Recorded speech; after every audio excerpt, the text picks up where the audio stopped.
The desert heat was already building intensity at Fort Braxton as General Marcus Richardson stepped out of his armored vehicle, his polished boots crunching on the gravel path leading to the advanced marksmanship facility. At 53, Richardson carried himself with the bearing of a man who had earned every star on his shoulder through blood, sweat, and an unyielding commitment to excellence. His reputation preceded him wherever he went, a leader who demanded perfection and had never been known to back down from any challenge, no matter how politically sensitive. Today's visit to the 7th Special Operations Training Group was supposed to be routine. Richardson had scheduled an inspection of their new sniper training program, an initiative he had personally championed despite significant resistance from the Pentagon's old guard. The program was controversial not because of its methods or objectives, but because it was one of the first to fully integrate female soldiers into elite sniper training alongside their male counterparts. Colonel James Mitchell, the facility commander, greeted Richardson at the entrance with a crisp salute. Mitchell was a career soldier who had served under Richardson in 3 different deployments, and the general could read the tension in his subordinate's face immediately. Something was bothering Mitchell, and Richardson suspected he knew what it was. "Good morning, General," Mitchell said, falling into step beside Richardson as they walked toward the main training building. "I have the demonstration prepared as you requested, sir.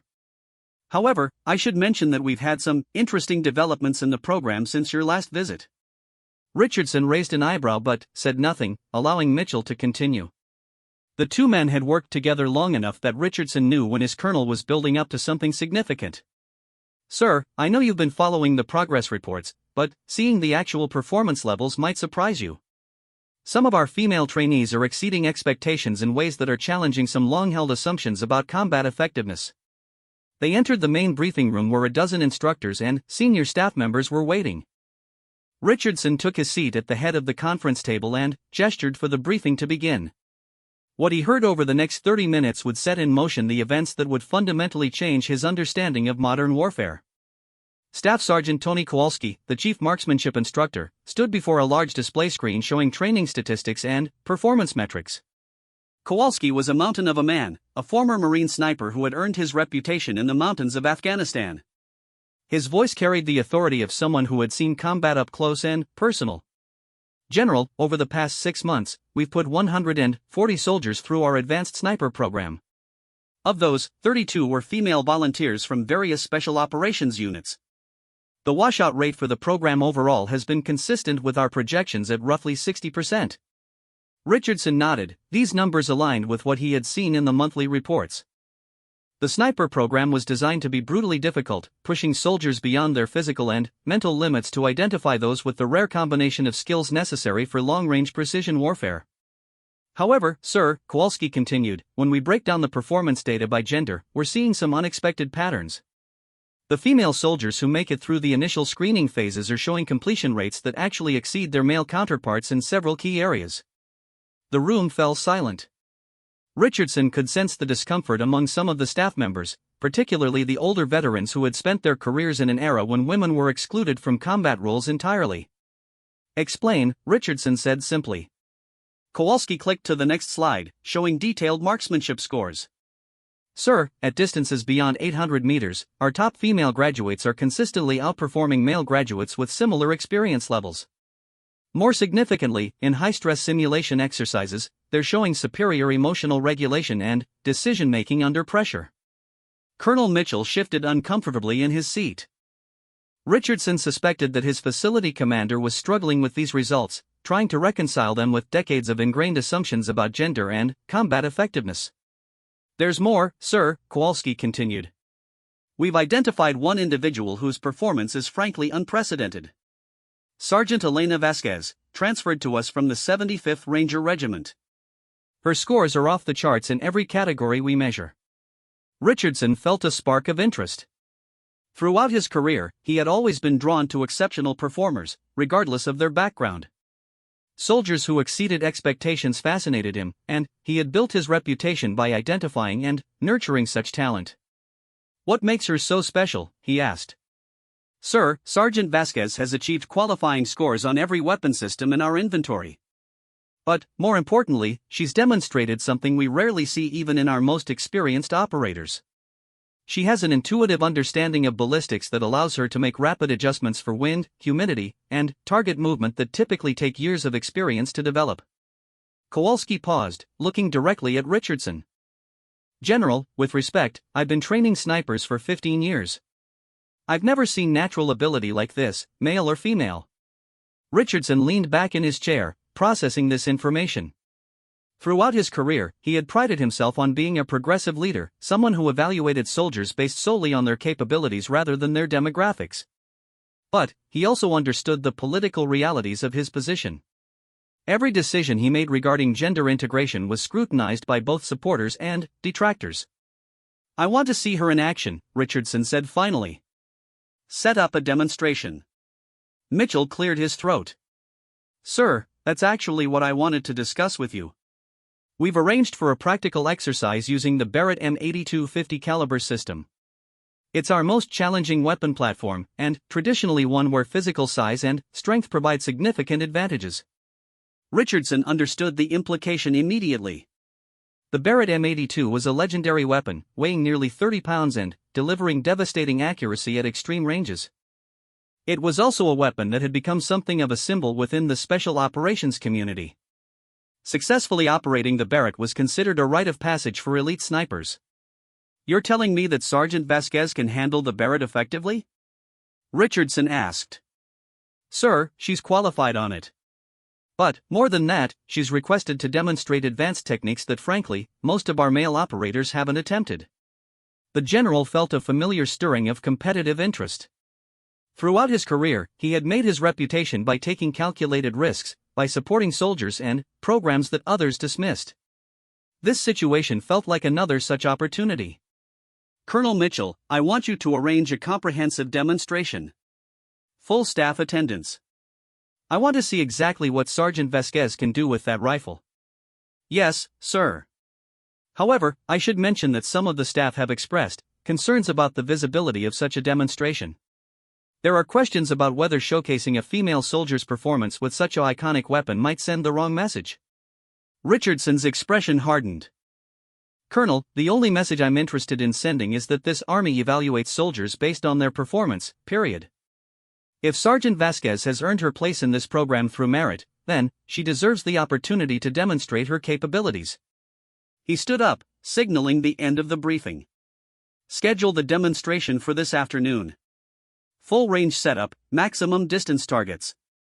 And, Colonel?" "Yes, sir?" "Make sure we have adequate documentation. If we're going to challenge assumptions about combat effectiveness, we're going to do it with comprehensive evidence."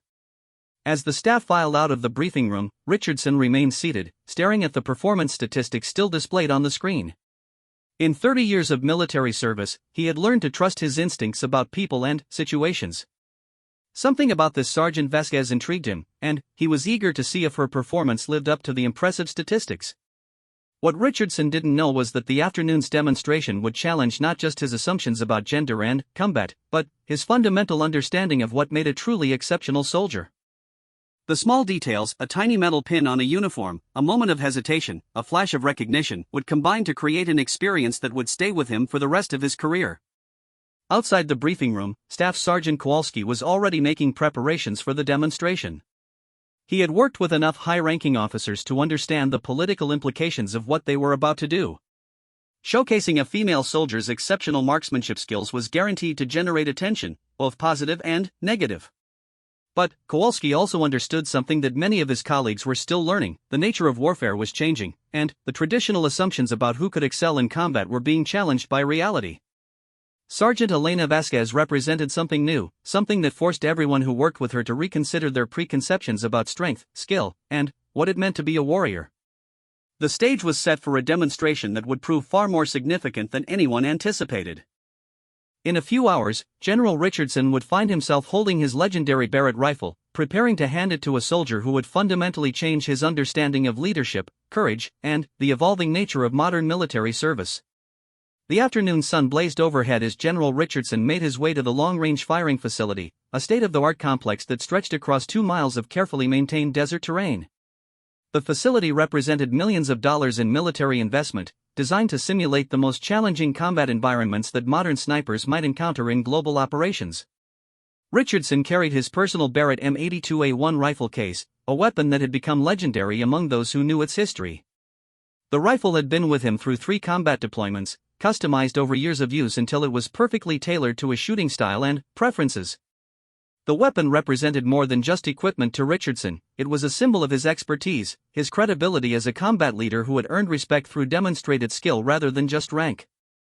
Colonel Mitchell was waiting at the firing line along with a gathering crowd of instructors, training staff, and senior non-commissioned officers. Word of the demonstration had spread quickly through the facility, and Richardson could sense the mixture of curiosity and skepticism that permeated the group.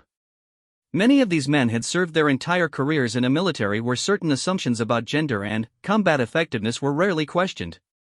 "General, we've set up targets at 4 different ranges," Mitchell reported. 800 meters, 1,200 meters, 1,500 meters, and our maximum range target at 1,800 meters. Weather conditions are optimal with minimal wind variance.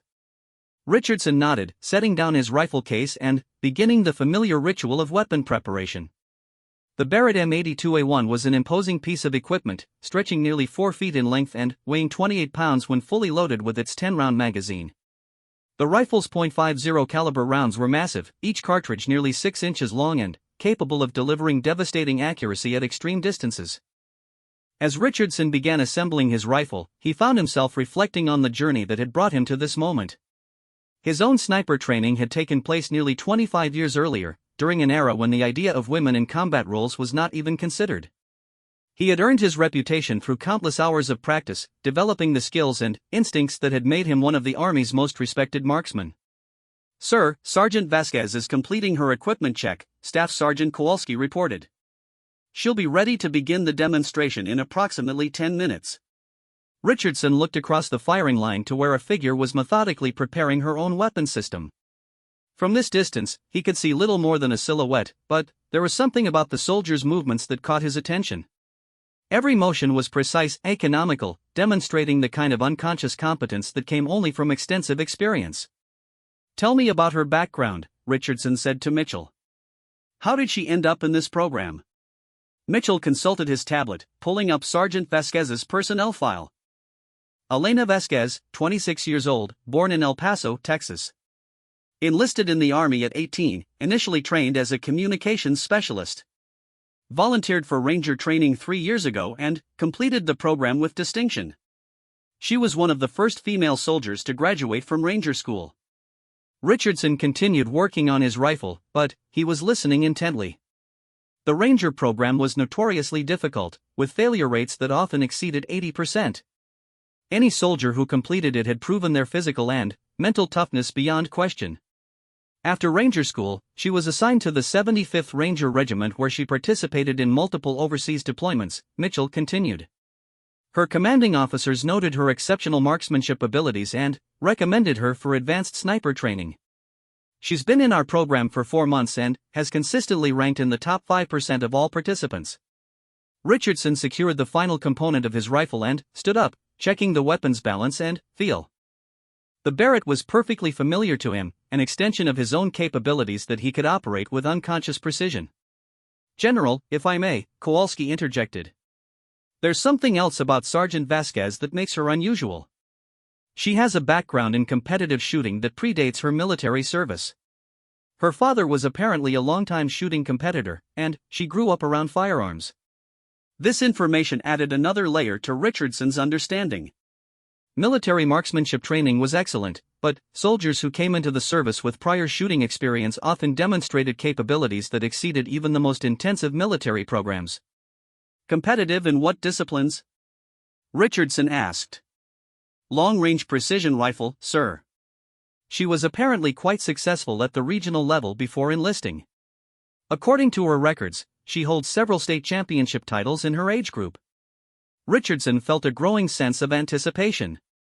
Throughout his career, he had encountered a handful of soldiers whose natural abilities exceeded normal expectations. These individuals were rare, but, when identified and properly developed, they could become truly exceptional operators. A movement across the firing line caught his attention, and Richardson looked up to see Sergeant Vasquez approaching with her rifle. His first impression was of someone significantly smaller than he had expected. Vasquez stood perhaps 5 feet 6 inches tall with a compact, athletic build that seemed almost delicate compared to the massive weapon she carried. But, as she drew closer, Richardson began to notice details that told a different story. Her movements were fluid and confident, showing no sign of being burdened by the weight of her equipment. More significantly, the way she handled her rifle demonstrated a level of familiarity that impressed even Richardson's experienced eye. "Sergeant Vasquez reporting for the demonstration, sir," she said, coming to attention before Richardson. Her voice was calm and professional, showing no signs of nervousness despite the crowd of senior officers and instructors who had gathered to observe her performance.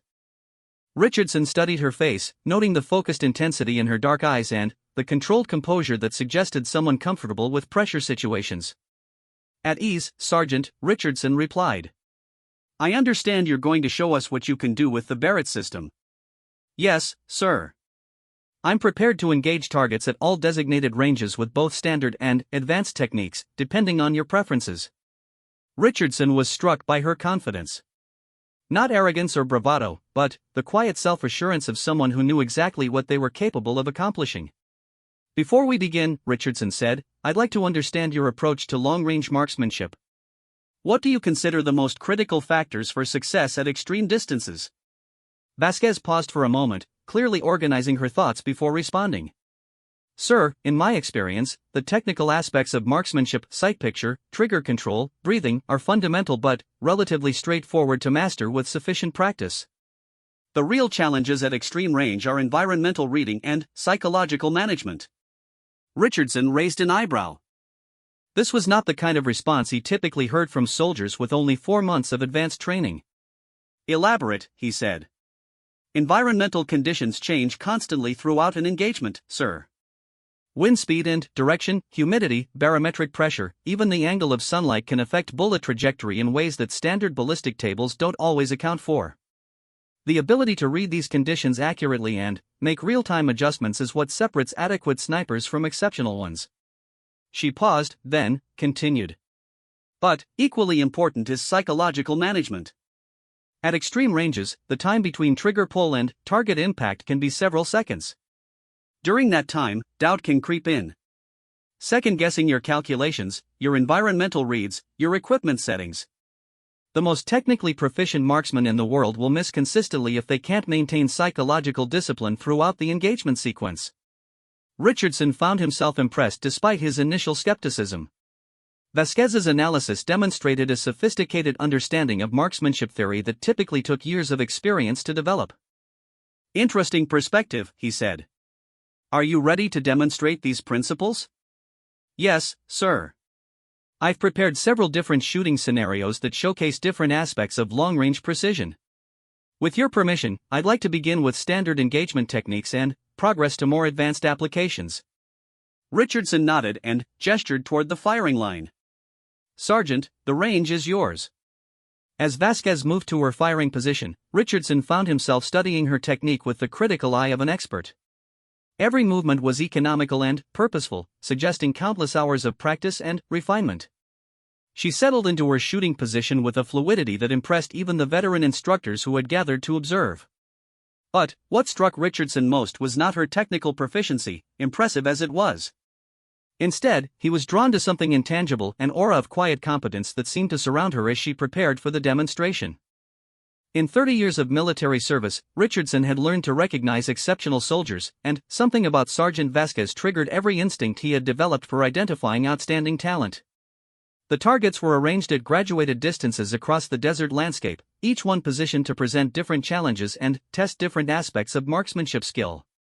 The closest target at 800 meters was relatively straightforward, well within the effective range of most experienced marksmen. But the targets at 1500 and 1800 meters represented shots that challenged even the most skilled operators. Richardson took his position beside Vasquez, his own Barrett rifle ready for his part of the demonstration. The plan was for both of them to engage the same target sequence, allowing for direct comparison of their techniques and results. "Sergeant, begin when ready," Richardson announced. What happened next would exceed everyone's expectations and force Richardson to confront assumptions he had carried throughout his career. But, more significantly, a small detail, something that seemed insignificant to most observers, would capture his attention and trigger a moment of recognition that would change everything he thought he understood about the soldier beside him. The first shot rang out across the desert with the distinctive crack of the Barrett's massive .50 caliber round breaking the sound barrier. Sergeant Vasquez had engaged the 800-meter target with what appeared to be casual precision, her rifle barely seeming to move despite the weapon's formidable recoil. Through his spotting scope, Richardson watched the target downrange and felt his first stirring of genuine surprise. The shot had struck dead center, creating a precise hole in the target's bullseye ring. For most marksmen, achieving such accuracy at 800 meters required careful preparation and multiple ranging shots. Vasquez had done it on her first attempt. "Clean hit, center mass," called out Sergeant Major Williams, the range safety officer who was monitoring target impacts through high-powered optics. "Perfect score on target 1. Richardson lowered his spotting scope and looked at Vasquez, who was already preparing for her next shot without any visible reaction to the praise. Her focus remained entirely on her weapon and the next target in the sequence, demonstrating the kind of professional detachment that Richardson associated with veteran combat operators. "Engaging target 2, Vasquez announced calmly. The second target was positioned at 1,200 meters, a distance that began to challenge even experienced snipers. At this range, environmental factors became significantly more important, and the margin for error decreased dramatically. Richardson watched as Vasquez made subtle adjustments to her scope settings, her movements precise and confident.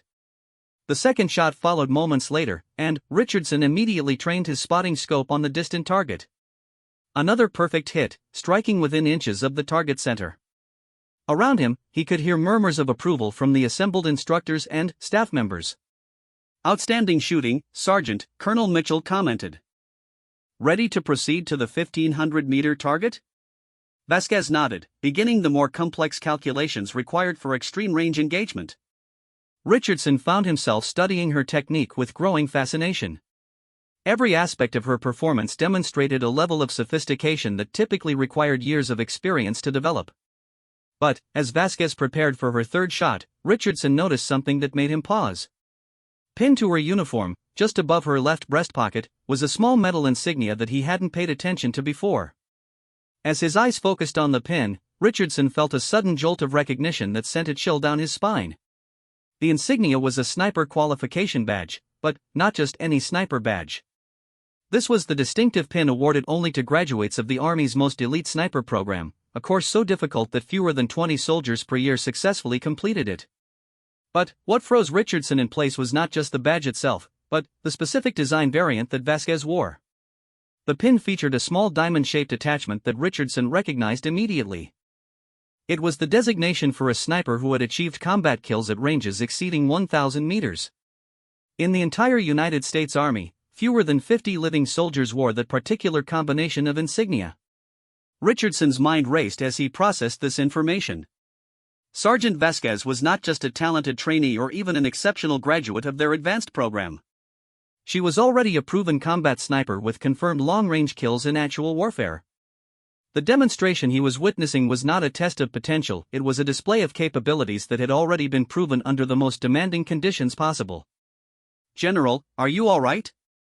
Colonel Mitchell asked, noticing Richardson's sudden stillness.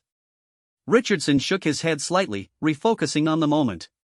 "Continue the demonstration," he said quietly. Vasquez had completed her preparations for the 1,500-meter shot, a distance that challenged the limits of the Barrett system under ideal conditions. Richardson watched as she settled into her final shooting position, her breathing becoming slow and controlled as she prepared for the most difficult shot of the sequence. The rifle fired, its report echoing across the desert landscape. Through his spotting scope, Richardson tracked the bullet's flight path until it struck the distant target with devastating precision. Another perfect hit, demonstrating marksmanship that exceeded anything he had seen outside of actual combat operations. "Incredible," Staff Sergeant Kowalski muttered. "I've never seen shooting like that in a training environment." But Richardson was no longer focused on the technical aspects of Vasquez's marksmanship. His mind was consumed by questions about her background and experience. How had a sergeant with such exceptional capabilities ended up in their training program? Why hadn't her previous combat experience been emphasized in her personnel files? "Sergeant Vasquez," Richardson called out. "Before you engage the final target, I'd like to ask you about your previous experience." Vasquez lowered her rifle and turned toward Richardson, her expression remaining professionally neutral. "What would you like to know, sir?" Your sniper qualification badge indicates combat experience. Can you tell me about your operational background? For the first time during the demonstration, Vasquez seemed to hesitate. Richardson could see something shift in her expression, a brief moment of uncertainty that suggested she was unsure how much detail to provide. Sir, I participated in 3 combat deployments with the 75th Ranger Regiment. During those deployments, I served as a designated marksman and participated in various special operations missions. Richardson studied her face, recognizing the careful language that soldiers used when discussing classified operations. Sergeant, that insignia you're wearing indicates confirmed kills at extreme range. How many combat engagements have you participated in as a sniper? Another pause.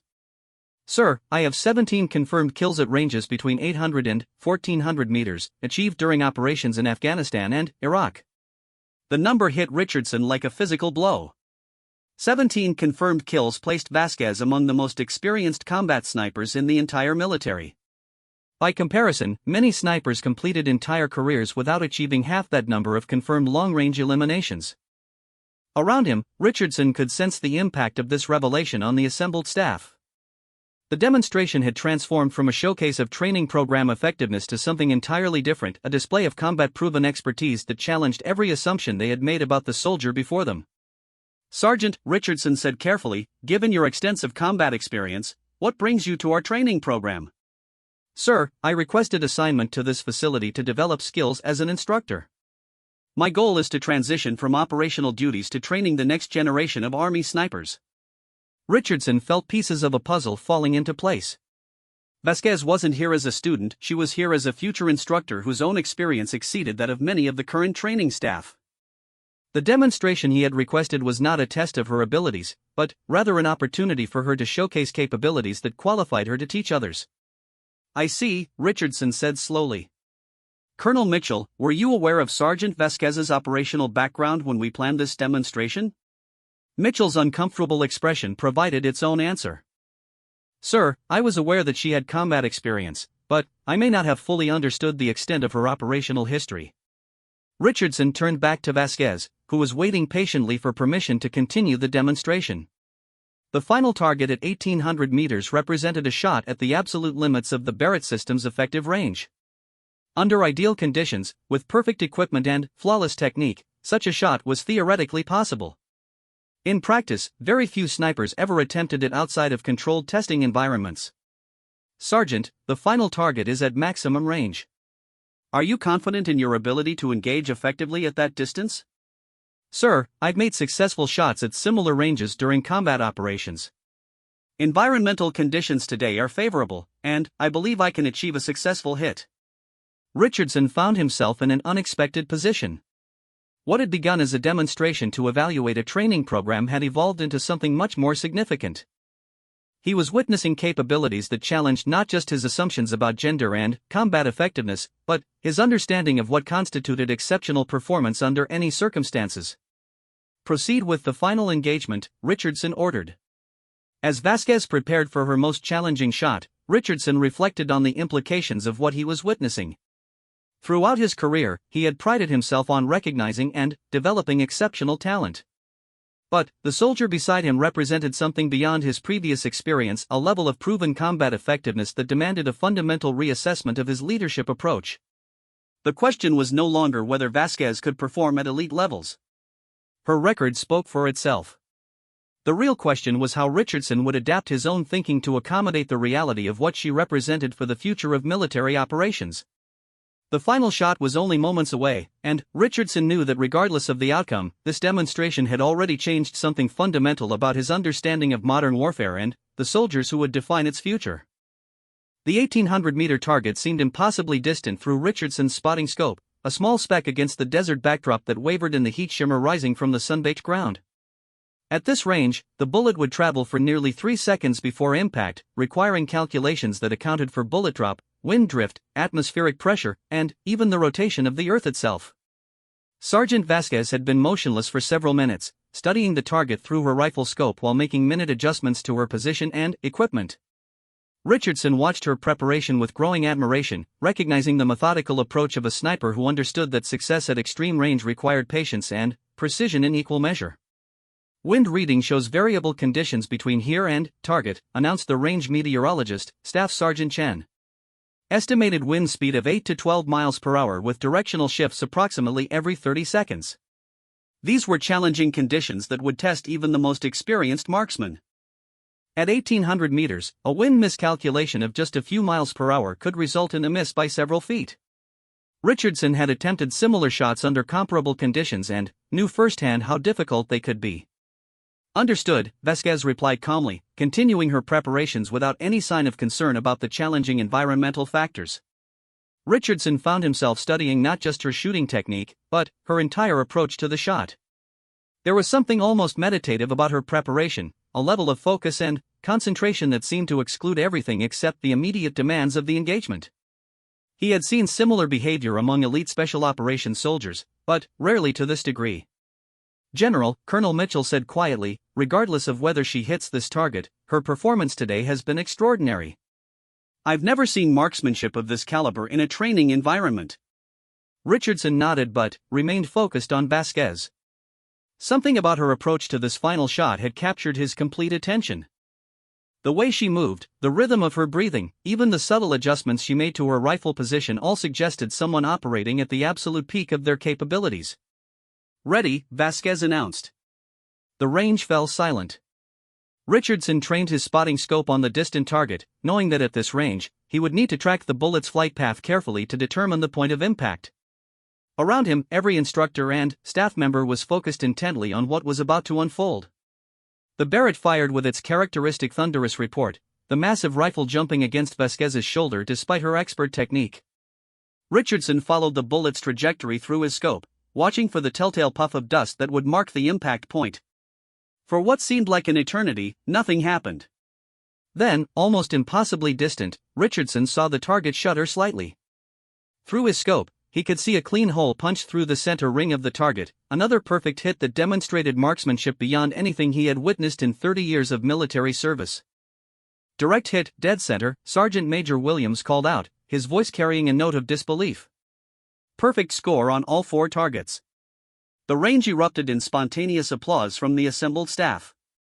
Richardson lowered his spotting scope and looked at Vasquez, who was already beginning to clear her weapon with the same methodical precision she had shown throughout the demonstration. But, as the celebration continued around him, Richardson found himself grappling with emotions and thoughts that went far beyond simple admiration for exceptional marksmanship. The small sniper pin on Vasquez's uniform had triggered a cascade of realizations that were forcing him to confront fundamental assumptions about leadership, capability, and his own role as a senior military officer. Sergeant Vasquez, Richardson said, raising his voice to cut through the congratulatory noise. Outstanding performance. Please join me for a private discussion. Richardson led Vasquez away from the crowd to a quiet area adjacent to the firing line. As they walked, he found himself studying her profile, trying to reconcile the compact, unassuming figure beside him with the extraordinary capabilities she had just demonstrated. Sergeant, I owe you an apology, Richardson began. When I arrived here this morning, I came with certain expectations about what I would see. Your performance has forced me to confront some assumptions I didn't even realize I was making. Vasquez looked slightly puzzled. Sir, I'm not sure I understand. Richardson gestured toward her sniper qualification badge. That insignia you're wearing tells a story that wasn't adequately reflected in your personnel file. 17 confirmed kills represents a level of combat experience that places you among the Army's most elite operators. Yet you were introduced to me as a training program participant. Sir, I requested assignment to this facility specifically to develop my skills as an instructor. My combat experience is in my service record, but my focus now is on transitioning to a training role. Richardson nodded, understanding the careful navigation that soldiers like Vasquez had to manage when transitioning between operational and instructional duties. But something else was bothering him, a nagging sense that there were layers to her story that he still didn't fully comprehend. Sergeant, help me understand something. In my experience, soldiers with your level of combat effectiveness typically pursue advanced leadership positions or specialized roles within special operations units. What motivated you to seek a training assignment? For the first time during their interaction, Vasquez seemed to consider her words carefully before responding. Richardson could see something shift in her expression, a moment of vulnerability that contrasted sharply with the professional composure she had maintained throughout the demonstration. "Sir, during my last deployment, our unit lost 2 soldiers who were killed by enemy snipers. Both deaths occurred during situations where better training might have made a difference. The soldiers we lost were good men, but they hadn't received the kind of advanced marksmanship instruction that could have saved their lives." She paused, her gaze fixed on the distant mountains beyond the firing range. "I realized that I could probably save more lives by training soldiers than by continuing in an operational role. Teaching others to survive combat seemed more important than adding to my own operational record." The simple honesty of her response hit Richardson with unexpected force. Throughout his career, he had encountered many exceptional soldiers, but few who demonstrated such clear perspective about the larger purpose of their service. "That's a remarkably mature perspective for someone your age," Richardson said. "How old are you, Sergeant?" 26, sir." Richardson felt another shock of realization. At 26, Vasquez had already accomplished more in combat than many soldiers achieved in entire careers. More significantly, she was making career decisions based on a sophisticated understanding of how her skills could best serve the broader mission of military readiness. "Sergeant, I have one more question, and I want you to answer honestly. Do you believe that gender has been a factor in how your capabilities have been perceived or utilized by the Army?" Vasquez was quiet for a long moment, clearly weighing how to respond to such a direct question from a general officer. "Sir, I believe that some people have been surprised by my performance, but I've been fortunate to serve with leaders who evaluated me based on results rather than preconceptions. The Army has given me opportunities to prove myself, and I've tried to make the most of those opportunities." Richardson recognized the diplomatic nature of her response, but he also heard the underlying message. Vasquez had undoubtedly faced skepticism and challenges related to gender throughout her career, but she had chosen to focus on performance rather than politics. "Sergeant, I'm going to make some changes based on what I've witnessed here today. First, I'm recommending you for immediate promotion to Staff Sergeant. Second, I'm requesting that you be assigned as the primary instructor for our advanced marksmanship program." Vasquez's eyes widened slightly. "Sir, I appreciate the confidence, but there are instructors here with more experience and seniority." "Experience in what?" Richardson challenged. "Training theoretical scenarios or surviving actual combat engagements?" "Sergeant, you have something that can't be taught in a classroom. You have credibility that comes from proven performance under the most demanding conditions possible."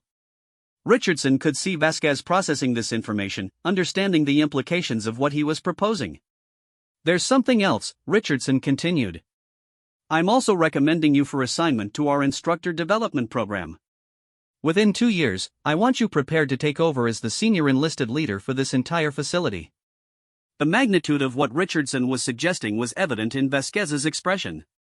Such rapid advancement was virtually unprecedented, especially for someone her age and rank. "Sir, that would represent a significant departure from normal career progression." Richardson smiled. "Sergeant, nothing about your career has been normal. Why should we expect your advancement to follow conventional patterns?" As they walked back toward the crowd of instructors and staff members, Richardson found himself reflecting on the broader implications of the afternoon's events. The demonstration had begun as a routine inspection but had evolved into something that challenged his fundamental understanding of modern military leadership. The small sniper pin that had initially captured his attention had become a symbol of something much larger, a reminder that exceptional capability could exist in forms that didn't always match traditional expectations. More importantly, it had forced him to confront the possibility that his own preconceptions might be limiting his effectiveness as a leader. The changes Richardson was about to implement would extend far beyond Sergeant Vasquez's career. They would signal a new approach to identifying and developing talent, one that prioritized demonstrated capability over conventional assumptions about who could excel in combat roles. As they rejoined the group, Richardson knew that word of the demonstration would spread quickly throughout the military community.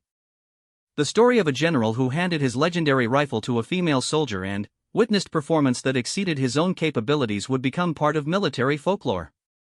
But, for Richardson, the real significance of the day lay in a more personal realization.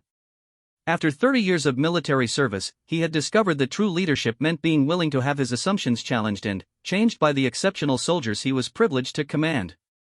2 years later, General Richardson stood once again at the Fort Braxton marksmanship facility, but the scene before him bore little resemblance to the place he had visited on that transformative afternoon.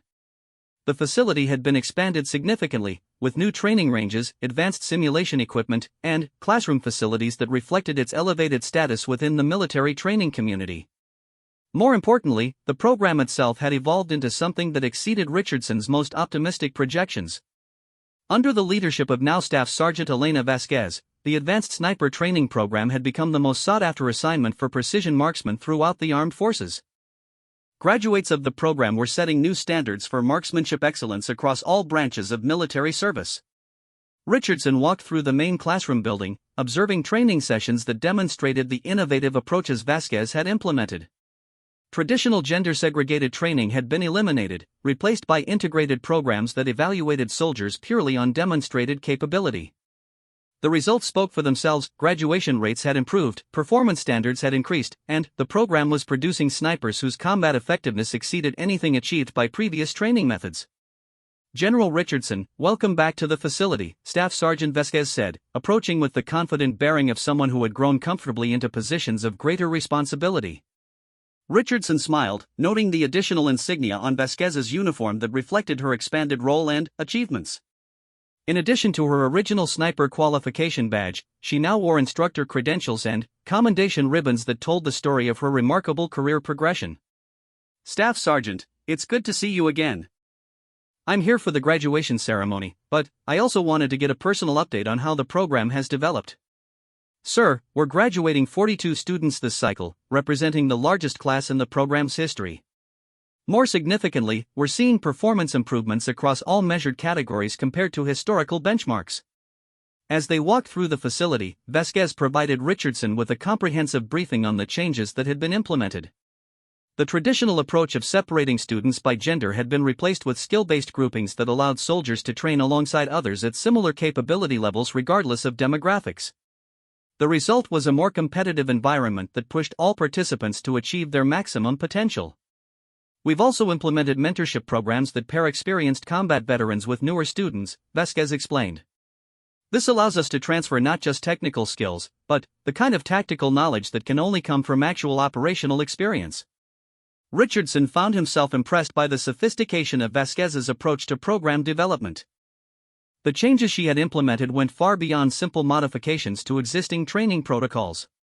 Instead, she had fundamentally reimagined how elite military skills could be taught and developed. "What kind of feedback are you receiving from units that have deployed with your graduates?" Richardson asked. "Sir, the reports have been consistently positive. Our graduates are performing at levels that exceed expectations, and, more importantly, they're serving as force multipliers by training other soldiers in their assigned units." They entered the main training range where students were conducting live-fire exercises under Vasquez's supervision.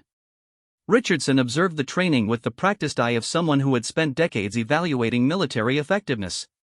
What he saw confirmed the statistical reports he had been receiving. These soldiers were demonstrating marksmanship capabilities that represented a new standard for military precision shooting. But, beyond the technical proficiency, Richardson noticed something equally important. The soldiers in training displayed the kind of confidence and professional bearing that came from knowing they were receiving instruction from someone with unquestionable credibility. Vasquez's combat experience gave weight to every lesson she taught, creating an environment where students understood they were learning skills that could save their lives in actual combat. "Staff Sergeant, I have some news that I wanted to share with you personally," Richardson said as they moved away from the training area. "Your promotion to Sergeant First Class has been approved, along with your selection for the Sergeant Major Academy." Vasquez stopped walking, clearly surprised by the announcement. "Sir, that represents a significant acceleration of normal career progression." "Staff Sergeant, nothing about your career has followed normal progression. The Army has invested heavily in this program based on the results you've achieved. We want to ensure you have the leadership development necessary to continue advancing to positions of greater responsibility." Richardson could see Vasquez processing the implications of this advancement. Selection for the Sergeant Major Academy was reserved for the Army's most promising non-commissioned officers, typically those with much more time and service than her current experience level. "Sir, I appreciate the confidence, but I'm concerned about leaving the program during such a critical development phase." "You won't be leaving," Richardson replied. The Academy has agreed to a modified program that will allow you to complete your leadership development while maintaining your current role. This is unprecedented, but your situation is unprecedented.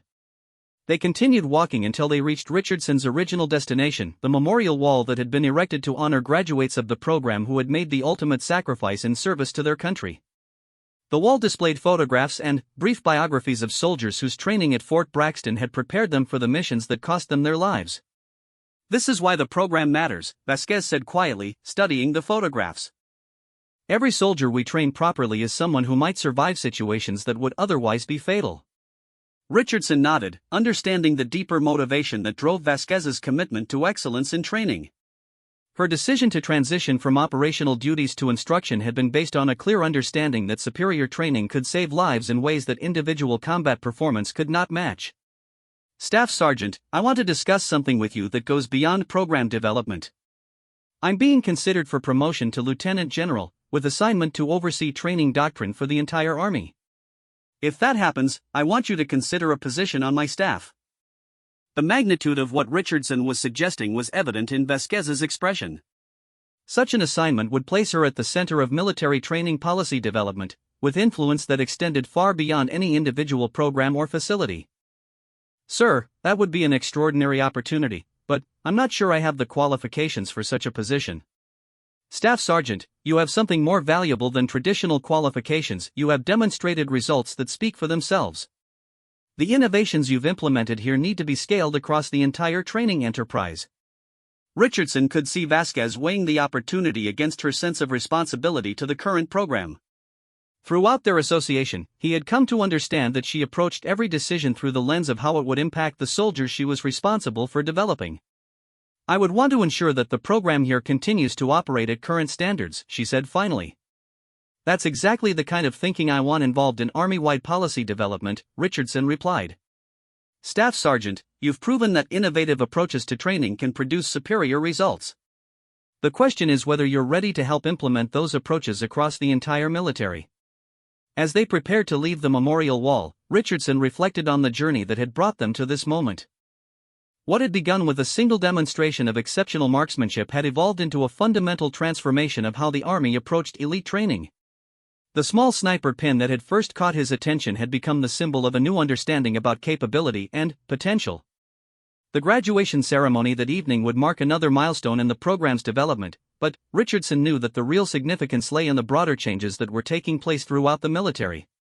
The soldiers being trained at Fort Braxton would carry new standards of excellence to units around the world, raising the performance levels of everyone they served with. Most importantly, the program had become proof that exceptional capability could emerge from unexpected sources when given proper opportunities for development. The lessons learned at Fort Braxton were being studied and replicated throughout the military, creating a legacy that would influence training doctrine for generations to come. As Richardson prepared to leave the facility, he carried with him a sense of satisfaction that went beyond simple professional achievement. The changes he had initiated based on a single afternoon's observation had created lasting improvements in military readiness and effectiveness. But, perhaps more significantly, they had demonstrated the importance of remaining open to having fundamental assumptions challenged by the exceptional soldiers he was privileged to lead. The small metal pin that had frozen him in recognition 2 years earlier had become the catalyst for changes that would define his legacy as a military leader. In learning to see beyond his own preconceptions, Richardson had discovered new possibilities for military excellence that would continue to influence training and development long after his own retirement.